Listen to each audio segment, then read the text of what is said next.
आवाम को होश के नाखून लेने चाहिए। और अगर इसी तरीके से चलता रहा तो आने वाले वक्तों में आवाम महंगाई को बर्दाश्त नहीं कर पाए। इनको पता है ये जिनके लिए काम कर रहे हैं वो भी गलत है, मैं भी गलत हूँ, तो गलत आदमी को कभी भी दूसरा गलत नहीं पकड़ सकता। बिस्मिल्लाहिर्रहमानिर्रहीम, अस्सलाम वालेकुम। उम्मीद करता हूँ अल्लाह के फजलो करम से आप सब खैरियत से होंगे। किसान की खुशी का कोई ठिकाना नहीं रहता जब वो अपनी काश्त की गई फसल को लहलहाते हुए देखता है। वो पूरा उम्मीद होता है कि इस फसल की कटाई के बाद जो कीमत उसे अदा की जाएगी उससे वो अपने घर बार का खर्चा चला सकेगा। जो मुसीबतें, जो तकालीफ इस फसल की काश्त के दौरान उसने उठाई है वो सब कुछ किसान उस वक्त भूल जाता है जब किसी फसल की कटाई के बाद उसको उसकी मेहनत का मुआवजा मिल जाता है। मगर यहाँ पर आप देखेंगे कि पाकिस्तान में गंदम का स्कैंडल मंजर आम पे आ चुका है कि किस तरह से निगरान हुकूमत ने पाकिस्तानी खजाने के साथ खिलवाड़ किया।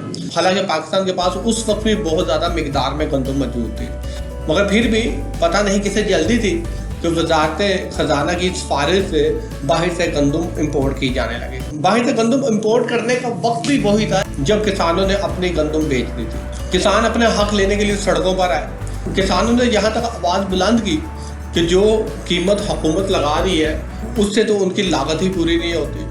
मगर वज़ीर-ए-आज़म शहबाज शरीफ की हदायत में बनाई गई तहकीकाती कमेटी जो हक़ाइक़ सामने लेके आई है वो हम सब के लिए एक सबक है।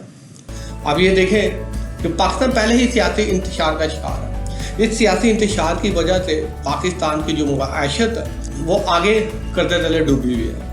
निगरान हुकूमत जो चंद दिनों की मेहमान होती है, जिसे मालूम होता है कि एक मुख्तसर वक्फे के बाद इन्हें अपने घर को जाना है, इस मुख्तसर वक्त को भी कैच करने के लिए जिस हद तक पाकिस्तान के खजानों को लूटा जा सकता है, लूट के घर को चले जाता है। किसी को कोई खौफ और डर नहीं होता। ऐसा क्यों है?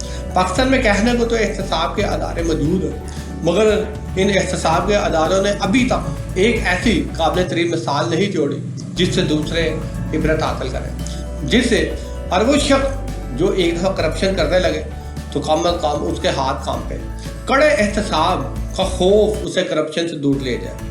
मगर पाकिस्तान में कौन किसका एहतसाब करेगा? यहाँ पर सब ही करप्शन के ज़मरे में आते हैं। निगरान हुकूमत के दौरानी में उस वक्त भी पाकिस्तान के पास जो एक बहुत बड़ी मिकदार में गंदम मौजूद थी, न जाने किसे इतनी ज़्यादा जल्दी थी कि उसने गंदम की दरामदात पर दस्तखत कर दिए। न जाने कितने लोगों ने इस गंदम के स्कैंडल से अपना हाथ साफ किया। और दरामद करने का वक्त भी वो था जब किसान अपनी गंदम बेचने के लिए तैयार थे। जब इस तरह से लोगों का हक खाया जाएगा तो यकीनन सड़कों पर एहतजाज करना तो बनता था। सवाल ये, निगरान हुकूमत में जो भी गंदम स्कैंडल में मुलव्वस थे इनका एहतसाब कौन करेगा? वज़ीर-ए-आज़म से लेकर नीचे वज़ारत खजाना था, ये किन लोगों के सामने जवाब तलब होंगे? जब हुकूमत बनाते वक्त बंदों की अहलियत को नहीं देखा जाएगा, जब ये देखा जाएगा कि फलां शख्स है जो हमारे हर जायज़ और नाजायज़ काम कर सकता है, जो हमारे आगे नहीं बोल सकता, हमारे हर नाजायज़ हुक्म को अमली जामा पहनाएगा, जब ऐसे लोगों की हुकूमत होगी, मगर इसके बदले वो शख्स सारे मराद लेने की कोशिश करता है। अब किस तरह से एक ऐसे शख्स को पकड़ सकते हैं जो किसी के इशारे पर चले, जो किसी के नाजायज़ मुतालबात पूरे करे? जब ऐसे लोग हुकूमत में होंगे तो इनको किसी किस्म का खौफ और डर नहीं होगा।